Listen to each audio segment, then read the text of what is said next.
Le Premier ministre sénégalais a fait un discours disant que Trump va retirer son aide à l'Afrique, et principalement au Sénégal.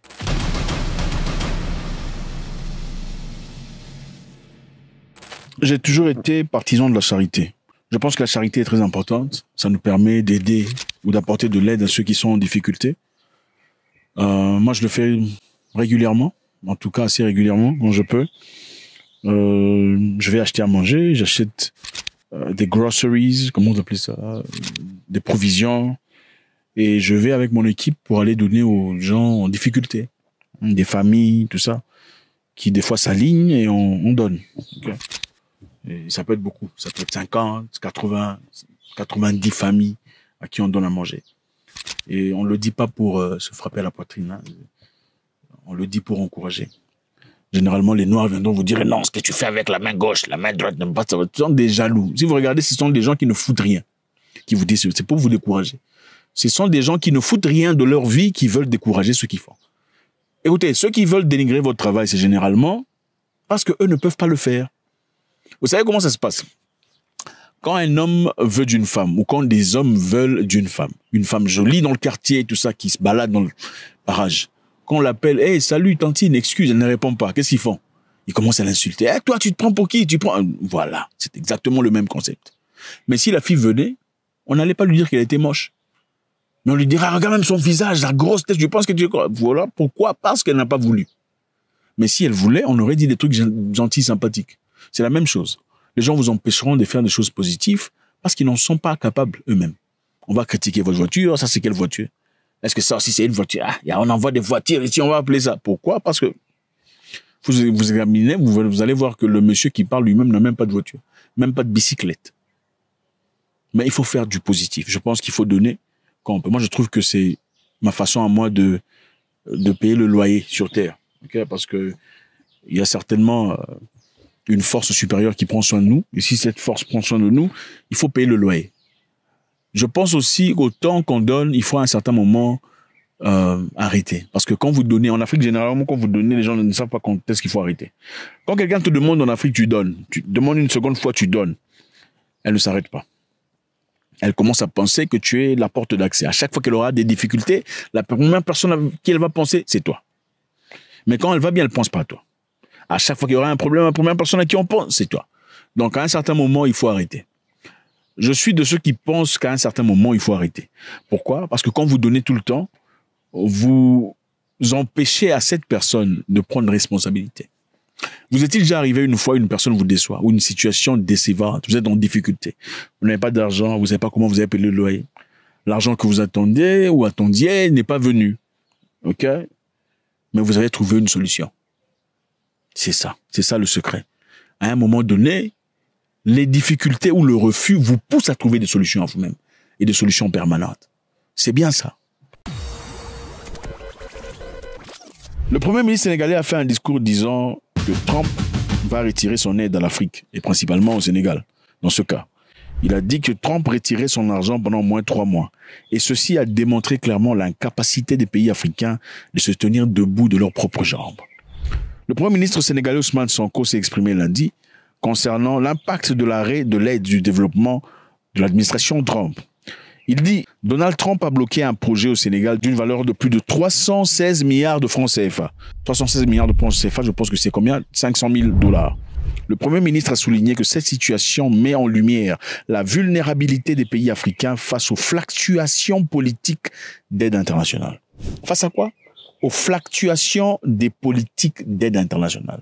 C'est-à-dire, ceci met à nu, c'est met en lumière, ça dévoile la vulnérabilité, l'incapacité, la pauvreté des Africains face aux fluctuations, changements des politiques d'aide internationale. Donc, si la politique d'aide internationale change, les Africains tombent. S'ils sont heureux, vous êtes heureux. S'ils sont en colère, vous allez pleurer. C'est ça, c'est simple. Donc, vous êtes incapable de prendre soin de vous-même. Et il dit encore, nous ne nous développerons jamais avec des aides extérieures. Vous l'avez vu. Le nouveau président américain a bloqué pour 90 jours le programme d'aide au développement pour les pays pauvres. Ousmane Sonko a plaidé pour un modèle de développement autonome, s'inspirant de l'approche chinoise, qui mise sur l'autosuffisance et l'innovation locale. C'est triste, les amis.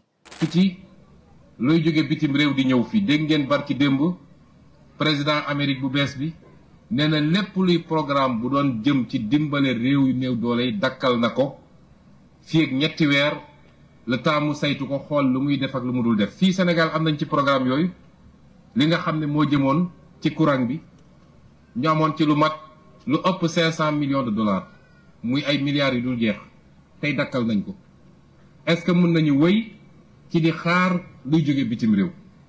Pour contexte, Donald Trump arrivé au bureau, la première chose il fait quoi? En tout cas, l'une des premières choses, stop à l'aide internationale. Pourquoi il l'a fait? Pour lui, c'est une façon d'essayer de revoir qui sont ceux qui sont en train de soutenir les États-Unis ou qui sont ces pays qui fonctionnent en accord avec les demandes des États-Unis d'Amérique. Donc, si vous ne travaillez pas en partenariat avec nous, ça ne sert à rien qu'on vous donne des aides. Est-ce raciste? Absolument pas. Parce qu'après tout, c'est leur argent. Ça leur appartient. C'est leur argent, donc ils peuvent donner à qui ils veulent. Donc, ça fait un moment que tout le monde soutient la Russie. Ça fait un moment, nous sommes partis aux Nations Unies, on voulait voter contre la Russie, et tous les Africains sont sortis. Personne, en tout cas très peu, sont ceux qui ont condamné la Russie, à part certains pays ici. Je crois que la RDC faisait partie des pays qui ont condamné la Russie, et tout le bazar. Pendant que la RDC elle-même est en train de traverser un moment difficile, eux vont condamner, enfin bref. Ça fait un moment que nous demandons un soutien, ok, de tout le monde. Mais les gens sont en train de Poutine.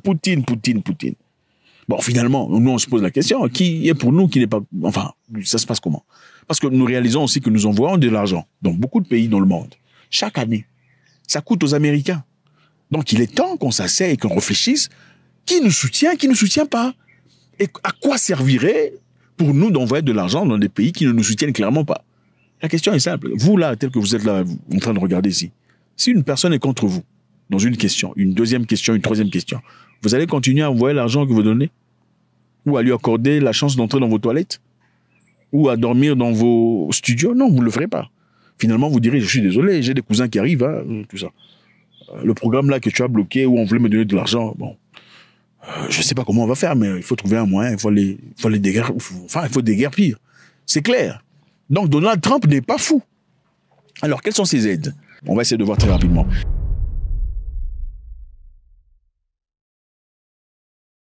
De nombreux pays africains dépendent de l'aide étrangère pour financer les programmes de soins de santé, notamment contre le VIH, le paludisme, la tuberculose. Les coupes budgétaires pourraient entraîner des pénuries de médicaments essentiels, un accès réduit au traitement et un affaiblissement des systèmes de santé. Les amis, c'est honteux parce que ce matin, je regardais sur TikTok, il y a une jeune africaine là en train de dire, écoutez, aujourd'hui, c'est la dernière fois, je prends mes dernières pilules, hein, mes derniers ARV, c'est quoi, antirétroviral. Je prends mes derniers antirétrovirales, ensuite, je sais pas comment on va faire. On vient de me dire qu'il n'y a plus de stock. Donc là, les gens ont commencé à dire, oh RIP, que ton âme repose en paix. Bon, les gens font de la rigolade, mais c'est honteux, c'est triste. C'est honteux et triste de voir que finalement, depuis toutes ces années, vous n'avez pas acquis la capacité, ni l'intelligence, ni le sens d'investissement pour commencer à produire vos propres ARVs. En 2024, c'est incroyable. Regardez, ce ne sont pas seulement les pays africains qui reçoivent de l'aide. Les pays européens ont aussi reçu de l'aide. Après la Deuxième Guerre mondiale, la France, l'Allemagne, l'Italie ont reçu de l'aide pour reconstruire leur pays qui était complètement dévasté. Ils ont reçu de l'aide venant des États-Unis d'Amérique. Mais aujourd'hui, ils n'en ont plus besoin. L'Espagne, le Portugal, la Grèce en 2008 avaient reçu de l'aide venant des États-Unis d'Amérique pour se soulever de sa crise. Mais la plupart de ces pays, l'Irlande aussi, aujourd'hui n'en reçoivent plus. Pourquoi? Parce qu'ils ont appris, après avoir reçu de l'aide, il faut apprendre à pêcher de soi-même. Il faut apprendre à devenir autonome. Mais les Africains sont des mendiants naturels, comme le disait Sankara. Ce sont des mendiants. Un Africain, quand tu l'aides une fois, tu l'aides une seconde fois, il pense que tu es une porte ouverte. Quand je suis en difficulté, c'est lui que je vais appeler. Non! Vous savez, moi, je respecte beaucoup les Blancs par rapport à quelque chose. Les Blancs, généralement, vous le sortez, vous voulez lui offrir quelque chose, il dit non. Ah non, merci. Non, ça ne vaut pas la peine. Non, don't do that. Non, I will pay. Les Noirs ne veulent pas. Ils font tout semblant là dans un coin. Celui-ci regarde sa montre. L'autre regarde, je sais pas, un journal. L'autre fait semblant de parler à quelqu'un là-bas. Quelqu'un prend un appel téléphonique soudain, quand il faut payer. Mais tout le monde était là en train de rire, il n'y avait pas de souci. Tout le monde mangeait, on riait, tout ça. Enfin, quand la serveuse emmène l'histoire pour payer, là, tu as ton téléphone, tu veux, oui, cette histoire, non, attends, écoute, tu vas marcher. L'autre fait semblant Non, mais c'est honteux. Il faut avoir le courage de payer. Il faut avoir cette mentalité, cette grandeur d'esprit. Je vais ici, je me fais respecter, même s'il y a des grands. C'est moi qui paye. Lui, il est plus riche que moi, mais c'est moi qui paye. Comme ça, il va me respecter davantage. Les gens qui ont de l'argent respectent ceux qui se respectent. Regardez, vous pensez que ceux qui ont de l'argent ne savent pas quand vous êtes en train d'essayer de les soutirer de l'argent. Ils savent. Regarde, celui-ci, il veut manger, il prend là, il a commandé la machin, il a commandé la pizza, commandé du champagne, une autre bouteille, parce qu'il sait que c'est moi qui va payer. Il ne le ferait pas de même s'il était tout seul. C'est triste. L'aide revient encore. Donc, pour vos médicaments de VIH, il faut que ça vienne du blanc. C'est malheureux.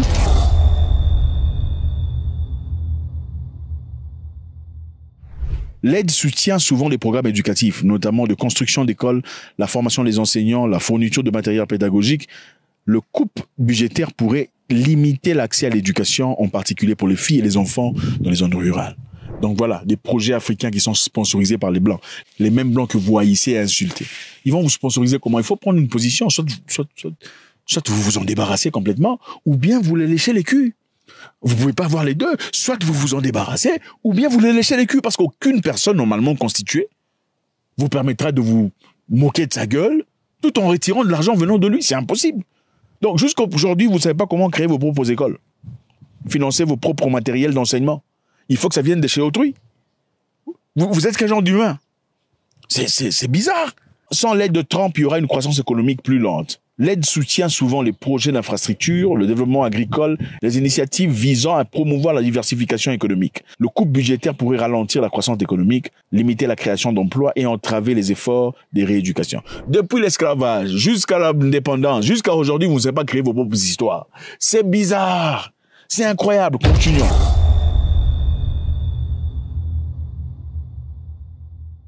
L'aide soutient souvent des programmes visant à améliorer la gouvernance et à promouvoir les droits de l'homme et à lutter contre la corruption. Donc, on vous envoie de l'argent. Le même argent que vous utilisez pour la corruption. Le même argent qu'on vous envoie pour améliorer vos pays, vous commencez à dépenser pour ça dans vos histoires personnelles. À construire des maisons, à épouser des 3e, 4e, 5e femmes. Vous êtes dans des conditions complètement différentes pendant que la population souffre. Mais il faudrait que ces mêmes personnes viennent vous aider à gérer vos pays. C'est quel genre de personnage? C'est quel genre d'humain? Ousmane Sonko le dit clairement, ceci vient de démontrer la faiblesse d'esprit des Africains, l'incapacité de gérer sa propre vie. Encore une fois, quand vous êtes en difficulté, c'est là, très souvent, là où vous en sortez plus grand. Okay? Il y a deux catégories d'humains. Il y a ceux-là qui deviennent en difficulté des lèche-culs. Oh chef, oh patron. Voilà pourquoi il y a certains endroits en Afrique, moi j'ai pas plu. Je ne foutrai plus la plante de mon pied parce que c'est du n'importe quoi. Les gens sont naturellement esclaves. Je déteste ça. Quelqu'un qui vient là-bas, oh chef, oh le grand chef, pourquoi tu sais qu'il est déjà en train de te préparer spirituellement pour te demander? Il faut avoir de l'honneur. Et ça, ce n'est pas valide partout en Afrique. Partez en Afrique de l'Est. Non, partez dans certains pays en Afrique de l'Est. Vous allez voir, les gens, dans leur pauvreté, ils vous demandent rien. Ils te saluent, ah salut, comment ça va? Un plaisir de vous voir, ça fait longtemps. Fini, il part, mais il est en difficulté. Mais partez par ici. Partez par ici, vous serez choqués. Vous savez, au début de la guerre de l'Ukraine, les Occidentaux s'en prenaient beaucoup à l'Allemagne, parce que l'Allemagne bénéficiait du gaz russe. Et en bénéficiant du gaz russe, cela rendait l'Allemagne fragile à la possibilité de vraiment se lever contre la Russie. Les Allemands ne pouvaient rien dire contre la Russie, parce qu'à cette époque, le gaz européen, à hauteur de 60%, venait de la Russie. Donc, on pouvait vraiment pas faire la guerre à la Russie. Et le président russe s'est servi de ces opportunités pour vraiment s'imposer. C'était un peu genre, si vous vous opposez à moi, je coupe le gaz. Qu'est-ce que les Ukrainiens ont fait avec leurs amis américains? Ils sont partis détruire le gazoduc. Ils ont placé des bombes, ils ont explosé ça. C'était pourquoi? C'était pour forcer l'Allemagne et le reste des Européens à trouver des moyens alternatifs. Et aujourd'hui, n'ont-ils pas des moyens alternatifs? Bien sûr. La Norvège envoie le gaz à l'Europe. Et il y a le gaz liquéfié qui vient des États-Unis, bien que c'est très cher. Mais aujourd'hui, ils vivent. Ils ne sont plus totalement dépendants comme ils étaient dans le passé. Et ils ont pris le pouvoir qu'avait la Russie sur eux. C'est exactement ce que les Africains ont besoin de faire. C'est une façon de Trump de vous montrer, regardez, vous n'êtes rien sans moi. Vous n'êtes absolument rien sans les États-Unis. Donc vous avez des devoirs à obéir et à vous gêner. Vous avez des devoirs à obéir et vous agénuer. Sinon, ça n'a aucun sens. Vous ne pouvez pas vous plaindre. Faites-moi savoir ce que vous en pensez, c'est toujours avec beaucoup de plaisir. God bless.